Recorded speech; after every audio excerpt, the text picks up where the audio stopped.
Assalamualaikum warahmatullahi wabarakatuh. Saya Magia NPM C1C022007 akan menjelaskan tentang komponen ekuitas saldo laba, dividen, saham treasury, dan penghasilan kompresif lain. Ekuitas adalah sisa kepemilikan atas aktivitas dari suatu entitas setelahnya dikurangi kewajiban. Berikut adalah komponen dari ekuitas, yaitu saldo laba. Saldo laba adalah laba bersih yang tidak didistribusikan kepada pemegang saham sebagai dividen dan tidak diinvestasikan dalam perusahaan. Saldo laba hanya dipengaruhi oleh laba atau rugi bersih dan dividen. Saldo laba akan bertambah apabila perusahaan membukukan laba bersih dan berkurang apabila rugi bersih. Saldo laba akan berkurang apabila perusahaan menetapkan pembagian dividen kepada pemegang saham.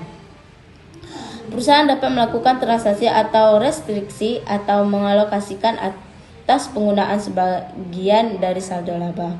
Selanjutnya, dividen. Dividen adalah bagian laba perusahaan yang telah ditentukan prestasinya untuk didistribusikan kepada pemegang saham. Perusahaan mengeluarkan dividen berdasarkan keputusan yang diambil dalam rapat umum pemegang saham. Bentuk dividen yang paling umum adalah dividen kas, yaitu pembayaran membagikan kas kepada pemegang saham sebesar proporsi tertentu mengacu pada rasio pembagian dividen dari laba bersih. Selanjutnya, saham treasury. Saham treasury merupakan saham perusahaan yang telah dikeluarkan oleh perusahaan dan kemudian dibeli kembali. Beberapa bagian perusahaan melakukan hal tersebut adalah sebagai berikut. 1. Untuk memperkecilkan pajak. 2. Untuk meningkatkan laba per saham dan mengembalikan atas ekuitas. Yang ketiga, mengeluarkan jumlah pemegang saham. Yang keempat, membentuk pasar bagi saham. Yang kelima, saham akan dijual kembali kepada karyawan perusahaan atau saham akan dibagi sebagai dividen.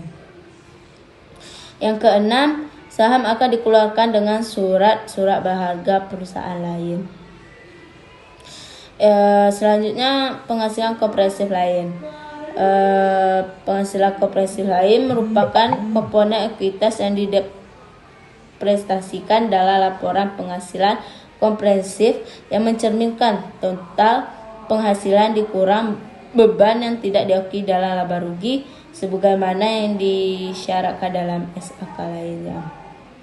Mungkin dapat saya sampaikan. Assalamualaikum warahmatullahi wabarakatuh.